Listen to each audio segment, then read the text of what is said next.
Twitch. Why is it important to follow me on Twitch? Well, because I've been streaming lately more often, and the streams that I do there are very different from the ones that I do on YouTube. On YouTube, I only do a couple of hours of random RPG or the occasional full playthrough. In fact, I started one just yesterday, Jeanne d'Arc on the PlayStation 5. I'm gonna do a full playthrough on YouTube, but on Twitch, my streams are different. There's the occasional RPG as well, or the occasional short stream, but most of them are variety streams. I stream about 3 hours long of random games from different consoles, or from one console. I did one on PS1 and PSP last week, so it's just very different, and I need your support on Twitch, because that's how I'm starting to support some of my bills, my finances, because this website, YouTube, yeah, exactly. So follow me on Twitch, everybody. Subscribe if you want to. Go watch me there. I'm usually live Tuesdays and Fridays for these variety streams. Because there's the occasional random stream whenever, but Tuesdays and Fridays seem to be like the schedule, around 5:30, 6 p.m. Central Time. Right, so follow me there. Twitch, link in the description. Speaking of trash RPGs, Unlimited Saga on PS2, after the first 5 minutes I quit. Come on, man, you should have given that game a chance. I put like 2 hours into it. 2 hours. And that's, is it one of the 5 worst JRPGs on the PS2? Maybe, no, I don't think so. There are worse out there. Is it one of the 10 worst JRPGs on the PS2? Yes, it is. It's bad, but it's not that bad, It's just ruined by a few things, like the mechanic, like roulette mechanic, kind of kills the enjoyment. It makes the game very unbalanced. It makes the game nasty, full of nasty spikes, and sometimes you can just easily win a battle, and the next one, it's taking you forever. So I don't think it was a good mechanic. They should have put more thought into that roulette mechanic, and the skills, of course, the skill learning mechanic, They should have put more thought, and it would have been an interesting idea, because the idea itself is interesting. You got this game where the battle mechanics and the damage, and the RNG are determined by these features, like the roulette and stuff like that, but it was poorly implemented. Sometimes developers, and we've seen cases many times before, and some people end up being great fans of that uniqueness, but some others most people end up hating them, like Resonance of Fate, The Last Remnant. They got more haters than lovers. But sometimes developers just want to be very unique, and either a lot of people end up intervening with the they start brainstorming ideas, and one guy has this idea and this other guy has this other idea, and then they brainstorming ideas, and there's a lot of people deciding, and they fuck it up, right? And they release the game, and it gets feedback despite being tested, But that's another problem, sometimes developers... I've been saying this for years, that I think testers are a problem. Sometimes there aren't enough testers, or sometimes the developers just straight up don't give a shit about the testers, about their opinion. Or sometimes the testers are too afraid, they just want to get paid. They're like, oh my god, I'm getting paid because I'm playing this game, I'm getting paid to test this game. But, maybe if I tell them that their game sucks, or that the battle system has a problem, they won't pay me. So, yeah, it's a topic of conversation. Unfortunately, I think most games... Well, I've talked about quality assurance before, and I've made topics about that on my second channel, so let's not talk about that. Quality assurance is another thing. I'm talking about when you release your game and you give it to a bunch of strangers, a bunch of gamers, preferably experienced gamers, to try it out, and then expect, some kind of feedback, right? But sometimes these testers, that's what I think, sometimes they're too afraid to say, hey, you know what, Unlimited Saga, the battle system isn't great, it's kind of bad, and this is gonna piss people off, so yeah, maybe nobody told Square Enix, or was it still Squaresoft back when that game was released? Anyway, nobody told Square that not a single one of the people who tested the game told Square, hey, you know, this game is not good. It's just not good, man. Are you still going to release this? Oh yeah, I don't give a shit. Well, maybe Unlimited Saga is not such a great example because you will be surprised to know that it was successful in Japan. It got trashed and destroyed outside of Japan, in Europe and North America. Well, I don't even know if it was released in Europe, let me know. But it got destroyed, you know, critics destroyed it. And it is considered by many people out there as one of the worst JRPGs from the PlayStation 2. But in Japan it was successful, it sold well. Sure, it didn't get the best reviews over there, but it did much better in there. However, the fact remains that maybe not enough people, it was released here in Europe, thanks. So maybe not enough people tested the game, or maybe the testers didn't see anything wrong with it, or maybe not enough testers tested the game, or maybe nobody had the balls to tell the developers that the game was kind of bad, or maybe the developers didn't give a shit. Who knows, right? But I don't know. I just think that sometimes developers should listen to the testers and tell them and convince them that there's nothing wrong. Like, please play my game. I don't care if you hate it. Just be honest. Give me some honest feedback. Testers are a problem. But then again, every tester is different, right? Maybe out of the 20 people who tested the game, half of it liked the game and the other half didn't like it. Or maybe they have the... We're just going in circles. You get the idea. Do you think Valkyria Chronicles is a dead franchise? Yeah, it's been 6 years since the last game, so maybe, I don't know. I'm very worried about Valkyria Chronicles because I know for a fact if there's gonna be a next game, it's probably gonna be full of political bullshit. But take a look at the other games, they've always been like that. The first game has diversity. Pay attention. And it boards and approaches the racism topic since the first game from 2008. So you could say the Valkyria Chronicles games are they were woke before their time, before woke was even a thing, you know. But at the very least they did it right, without, you know, pushing an agenda. That was before, but I feel like Valkyria Chronicles 5 is just gonna be fucking politicized garbage, like 9 out of 10 JRPGs nowadays. And if it isn't, you bet your ass Sega of America is going to alter the localization or the translation too. Anyway, Zell FK, I did 3 videos.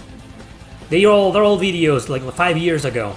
2019 videos. An entire trilogy called Black Sheep JRPGs. And I did it first, before anybody else. Others stole my idea. Any problems with playing JRPGs on easy mode? Sometimes, I think it depends on the games. Some games are way too hard, you know, so playing them on easy is fine, but some others are like, you play them on easy and they're too easy. Like Xenoblade Chronicles Definitive Edition, it's like, come on, man. It's too easy. But it helps with the grinding, you know. You can do with Xenoblade Chronicles with what I did with Shin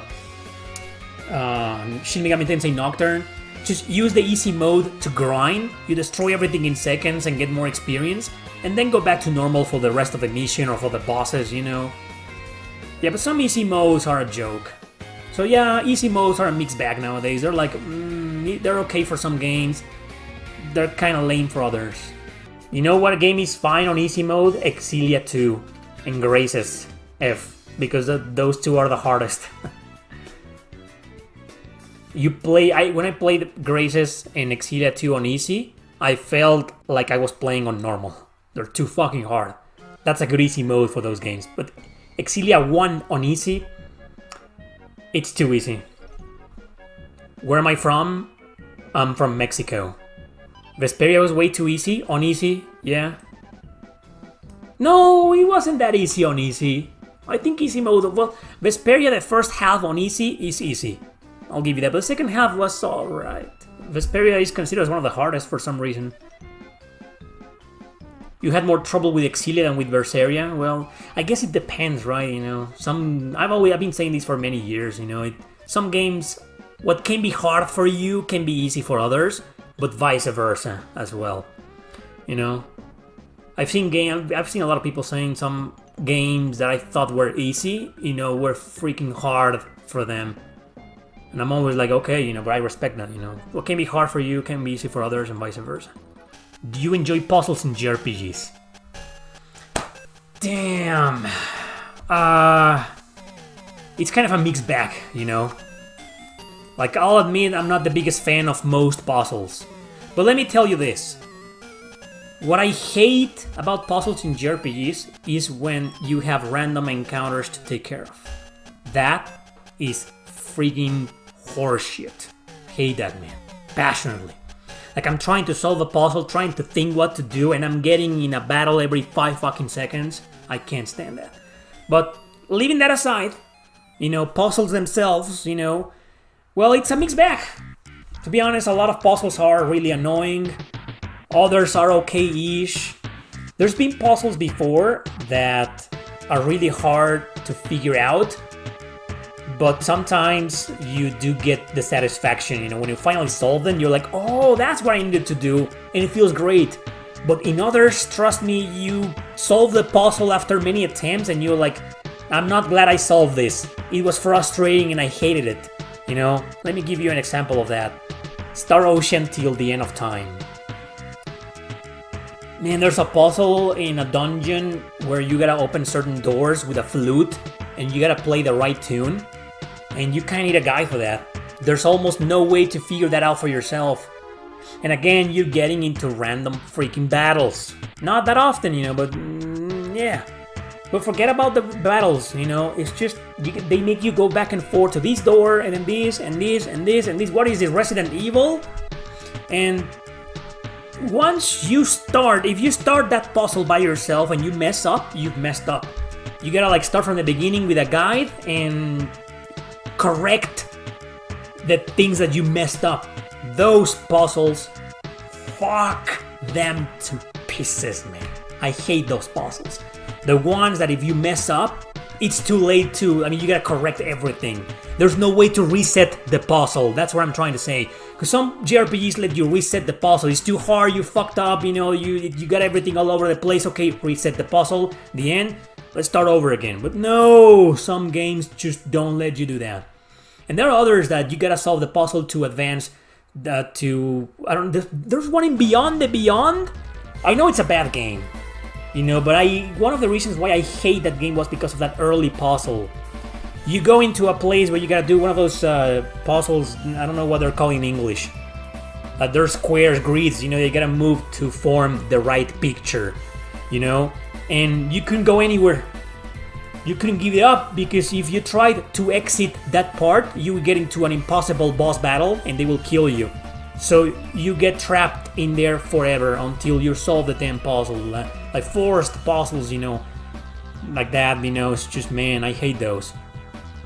Wild Arms, the series, the entire series is another pain in the ass, man. So many puzzles, so many annoyances, so many, man.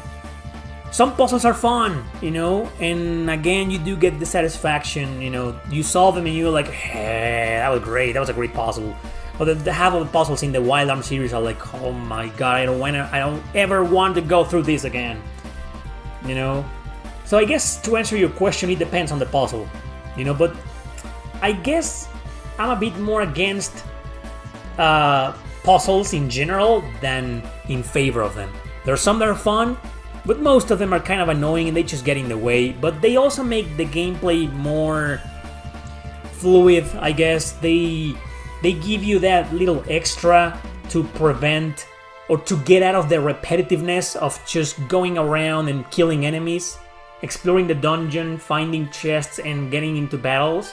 That's all you do. So puzzles are there to give you something extra, to break out of that repetitive cycle, that routine, the grinding, and the exploration. So I understand why a lot of JRPGs have puzzles. And they can help sometimes, the easy puzzles are okay, like they go here to grab, like I'm playing Soul Trigger on the PSP, and all the puzzles have been like that, like you gotta go here to grab the key to unlock this door, or to flip the switch here so the door here can open, and yeah, it's not exactly a puzzle, it's just making you go back and forth to find things. Those puzzles are okay, I guess.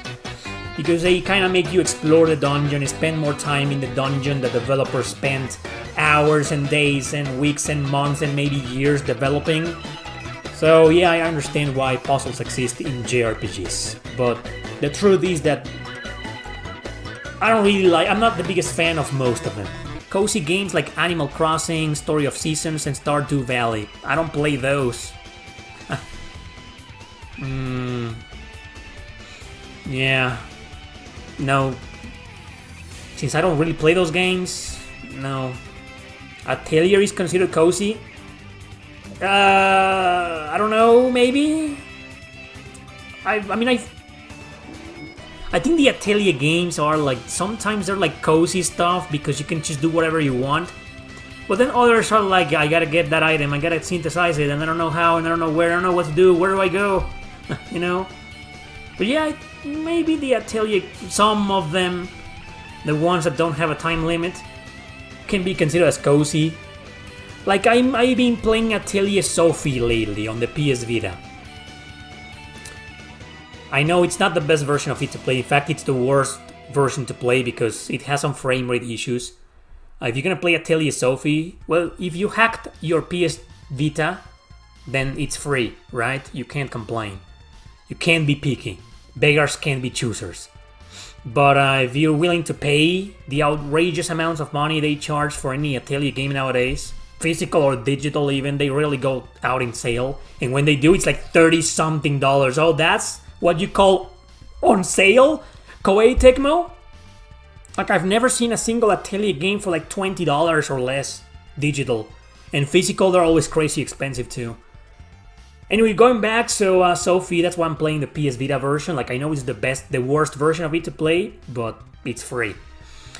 Because I have my hacked PS TV. So, there's no time limit in Atelier Sophie, so I can just do whatever I want, whenever I want. But still, I find it kind of stressful that often I don't know what to do or where to go, so I'm like, oh, what am I supposed to do now? Oh, I'm okay, I guess I'll just go out and kill some monsters, so do some gathering, come back and, you know, so, yeah, it's kind of chilly, I guess, Atelier.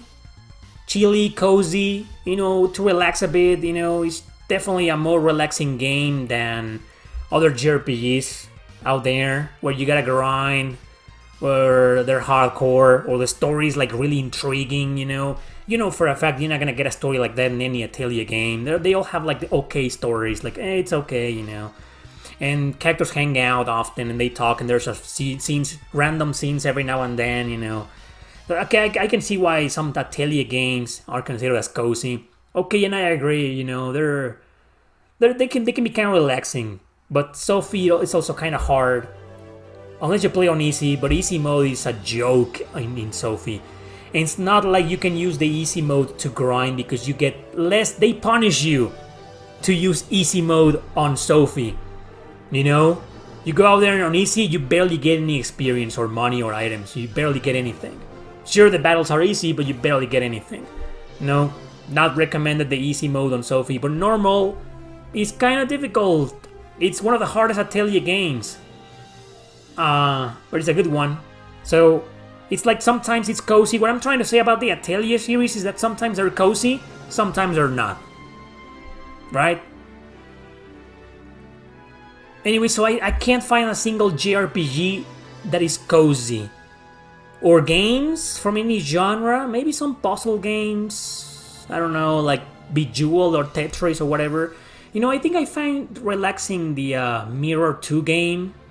That's why I play the game so many times. Sure, there's a lot of fan service, but if you just want a random battle, you can do it. And yeah, it can be stressful. And I actually ranted a lot during my full, so never mind. I don't find video games relaxing or cozy. That's my answer.